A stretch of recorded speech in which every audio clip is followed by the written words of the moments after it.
কলব তিন প্রকার মৌলিক ভাবে। এক নম্বর আল কলবুল মাইয়িত, মৃত অন্তর। এটাকে ইংরেজিতে বলা হয় ডেথ হার্ট, মৃত অন্তর। আরেকটা হলো আল কলবুল মারিদ, অসুস্থ অন্তর। এটাকে বলা হয় ইল হার্ট, অসুস্থ অন্তর। আরেকটাকে বলা হয় আল কলবুস সালিম, সুস্থ অন্তর। এটাকে বলা হয় পিওর হার্ট। শাইখুল ইসলাম ইবনে তাইমিয়া রহমতুল্লাহ আলাইহি বলেন, কলব মৌলিক ভাবে তিন প্রকার। এর মধ্যে একটা হলো সুস্থ অন্তর, এটাকে বলা হয় পিওর হার্ট। আরেকটা হলো অসুস্থ অন্তর, এটাকে বলা হয় ইল হার্ট। আরেকটা হলো মৃত অন্তর, এটাকে বলা হয় ডেথ হার্ট। মৃত অন্তর কাদের? কাফের। কাফেরের কলব মৃত, ঠিকানা জাহান্নাম, বলি নাউজুবিল্লাহ।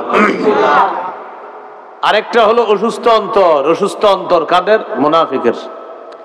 মুনাফিকের অসুস্থ অন্তর এখানে আবার দুই ধরনের। এক ধরনের হলো কাচ্চা মুনাফিক, তাদের ঠিকানাও জাহান্নাম, তারাও চিরস্থায়ী জাহান্নামী। আরেকটা হলো মুমিন। মুমিন কিন্তু মুমিনের অন্তরে অসুস্থতা আছে, তারা পুরাপুরি মুনাফিক না হলেও মুনাফিকের কিছু স্বভাব তাদের মধ্যে আছে। পুরাপুরি মুনাফিক না, কিন্তু মুনাফিকের স্বভাব তাদের মধ্যে আছে।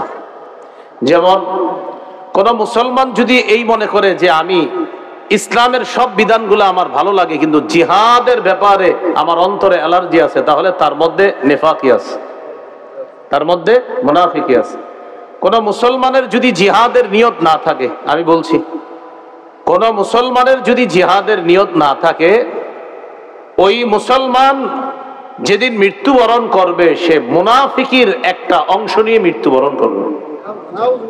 রাসূলুল্লাহ সাল্লাল্লাহু আলাইহি সাল্লাম বলেন, মাতা ওয়ালাম ইউজাহিদ ফি সাবিলিল্লাহ, যে ব্যক্তি মারা গেল কিন্তু জিহাদ করলো না, আওলাম ইউহাদ্দিস ফি নাফসিহি, অথবা মনে মনে জিহাদের নিয়ত করলো না, মাতা আলা শুবাতিন মিন নিফাক, সে মুনাফিকির একটা অংশের উপর মৃত্যুবরণ করলো, বলি নাউজুবিল্লাহ। এজন্য মুসলমান মানেই অন্তরে জিহাদের নিয়ত থাকতে হবে।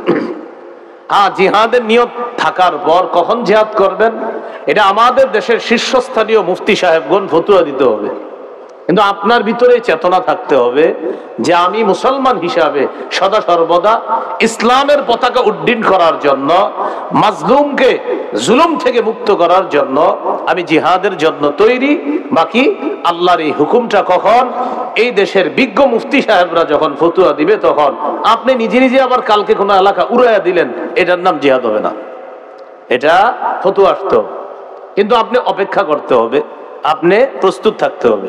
যেমন ফিলিস্তিনে নির্যাতিত যারা, কাশ্মীরে যারা নির্যাতিত, আফ্রিকা অঞ্চলে যারা নির্যাতিত, সিরিয়ায় যারা নির্যাতিত, কাশ্মীরে যারা নির্যাতিত, বেলুচিস্তান, কাজাখস্তানে যারা নির্যাতিত, তাদের জন্য আমার আপনার আমাদের জন্য মৌলিক চারটি করণীয়। কয়টি করণীয়? চারটি করণীয়। এক নাম্বার, তাদের পক্ষে জিহাদ করা। এখন কথা হলো, হুজুর আমি তো তাদের পক্ষে জিহাদ করতে পারতেছি না, এটা এক নাম্বার করণীয়, জিহাদ করা। আর জিহাদ কখন করবেন? আমাদের দেশের সরকার যদি আপনাকে ব্যবস্থা করে দেয় তাদের দেশে গিয়ে জিহাদ করার জন্য, তাহলে আপনি সেখানে যেতে পারবেন। কিন্তু এই সুযোগ এদেশ আপনাকে এখনো করে দিচ্ছে না, সেই হিসাবে আপনি প্রথম সুযোগ পাচ্ছেন না। কিন্তু আপনার মনে নিয়ত থাকতে হবে যে আল্লাহ ব্যবস্থা করে দিলে আমি সশরীরে ফিলিস্তিনের নির্যাতিত ভাইদের পাশে দাঁড়াবো এবং আমি জিহাদে অংশগ্রহণ করব, এই নিয়ত প্রতি মুসলমানের থাকতে হবে। এটা প্রথম। এখন এটা পারলেন না আপনি, দুই নাম্বার ইআদাদ। বলেন তো কি বললাম?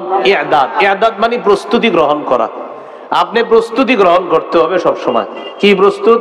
যে আমি ইনশাআল্লাহ প্রস্তুত আছি। এই প্রস্তুতি দ্বারা উদ্দেশ্য হলো কখনো যদি ডাক এসে যায় আমি যেন পিছপা না হই, এরকম একটা প্রস্তুতি নিয়ে আপনি সাহসের সাথে অপেক্ষা করা। এটা দুই নাম্বার।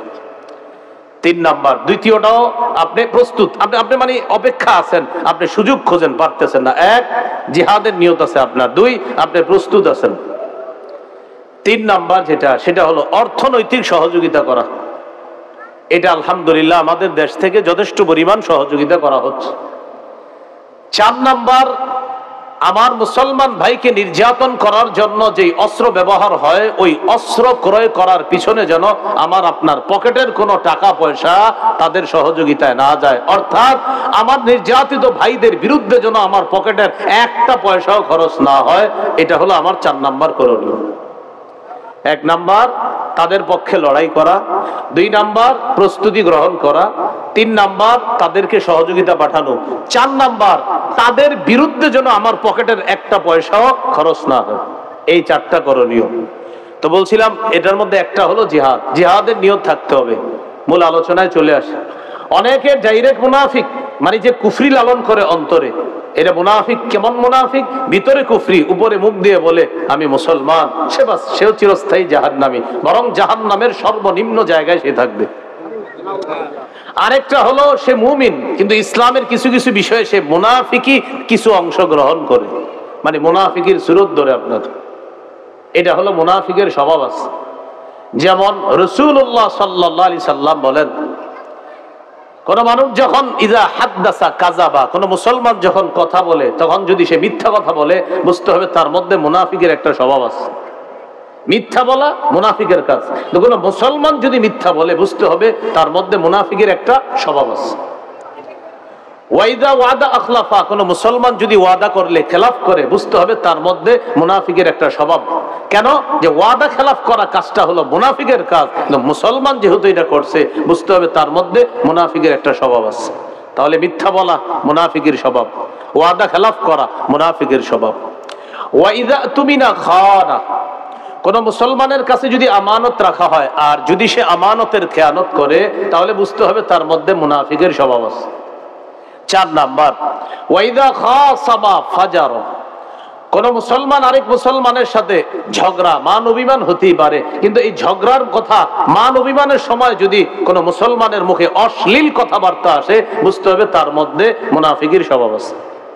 আমার সাথে আপনার সাথে ঝগড়া হলো কোনো একটা বিষয় নিয়ে, হইতে পারে কোনো একটা বিষয় নিয়ে মুখ কথা কাটাকাটি, কিন্তু আমি অশ্লীল বাক্য মুখে আনলাম। রাসূলুল্লাহ সাল্লাল্লাহু আলাইহি সাল্লাম বলেন, 2 জন মুসলমান ঝগড়া করার সময় কারো মুখে যদি অশ্লীল বাক্য কথাবার্তা আসে, বুঝতে হবে তার মধ্যে একটা মুনাফিকের স্বভাব আছে। তাহলে আমি আবার বলছি, কোন মুসলমান কথা বললে যদি সে মিথ্যা কথা বলে, তার মধ্যে মুনাফিকের স্বভাব। কোন মুসলমান ওয়াদা করলে যদি খেলাফ করে, তার মধ্যে মুনাফিকের স্বভাব আছে। কোন মুসলমানের কাছে আমানত রাখলে যদি খেয়ানত করে, তার মধ্যে মুনাফিকের স্বভাব আছে। কোন মুসলমান ঝগড়া বিবাদের সময় যদি অশ্লীল কথাবার্তা তার মুখে আনে, বুঝতে হবে তার মধ্যে মুনাফিকের স্বভাব আছে। আল্লাহ তাআলা আমাদেরকে এই জাতীয় মুনাফিকের স্বভাবগুলোও যেন বর্জন করে আমরা খাঁটি মুমিন হতে পারি। আল্লাহ তৌফিক দান করেন। আমিন। মূল আলোচনায় যাই। কলব কয় প্রকার? 3 প্রকার। একটা মৃত কলব, এটা কাফেরের কলব। আরেকটা অসুস্থ কলব, এটা মুনাফিকের কলব। আরেকটা হলো আল কলবুস সালিম, পিওর হার্ট, সুস্থ অন্তর, এটা হলো মুমিনের কলব। সুবহানাল্লাহ। কার কলব বলেন তো? মুমিনের কলব। 19 পারা 9 নম্বর পৃষ্ঠাে আল্লাহ তাআলা বলেন, ইয়াউমা লা ইয়ানফাউ মালুন ওয়ালা বানুন ইল্লা মান আতাল্লাহা বিকলবিন সালিম। সেদিন সম্পদ সন্তান কোনো কাজে আসবে না, তবে যে ব্যক্তি সুস্থ অন্তর নিয়ে আল্লাহর কাছে আসবে, আল্লাহ তাআলা বলেন ওই ব্যক্তি, সুস্থ অন্তরওয়ালা ব্যক্তি, আল্লাহ জান্নাতে প্রবেশ করবে। সুবহানাল্লাহ। তাহলে একটা হলো মৃত অন্তর, কাফেরের অন্তর; অসুস্থ অন্তর, মুনাফিকের অন্তর; সুস্থ অন্তর, মুমিনের অন্তর। এখন আপনারা বলবেন, আমি শুধু এক অংশ বলবো। মৃত অন্তর কার? অসুস্থ অন্তর, সুস্থ অন্তর মুমিনের। এই মুমিনের সুস্থ অন্তরটা যদি পারেন একটু আরবি সহ মুখস্থ রাখেন, মানে ভালো লাগে আমার যে একটু মুখস্থ রাখবেন। বলেন এটাকে বলা হয় কলবে সালিম। কি বলে? বলেন তো সুস্থ অন্তর, এটাকে কি বলে? এটা আল্লাহ কোরআনে বলছে। কলবে সালিম নিয়ে যদি আমার কাছে কেউ আসে, এই বান্দা জান্নাতি হয়ে যাবে। এবার প্রথমে আবার চলে যায় আমি আলোচনার। ঈমান জানি কোথায় থাকে? মাশাআল্লাহ। গুনাহ করলে কলবের উপর কি পড়ে? আবরণ পড়ে। তো গুনাহওয়ালা কলবের ভিতরে ঈমানটা যখন থাকে, তখন ঈমান নিবু নিবু হয়ে যায়। ইমানের আলোটা নিভে যায়, তখন ওই নিবু নিবুওয়ালা ইমান, যেটা ওই ইমান থাকার কারণে নামাজ ভালো লাগে না, ওই নিবু নিবু ইমান হওয়ার কারণে রোজা ভালো লাগে না, হজ ভালো লাগে না, আল্লাহ ছাড়া কোনো ইলাহ নাই সে বিশ্বাস করে, কিন্তু দেখবেন অন্যান্য বিধানগুলা পালন করে না। কেন? গুনাহের কারণে কলমের উপর এমন কালো আবরণ পড়ে গেছে, এখন ভালো কাজ এগুলা ভালো লাগে না, কারণ ইমানের পাওয়ার কম। আল্লাহ আমাদেরকে কথাগুলা বুঝার তৌফিক দান করেন।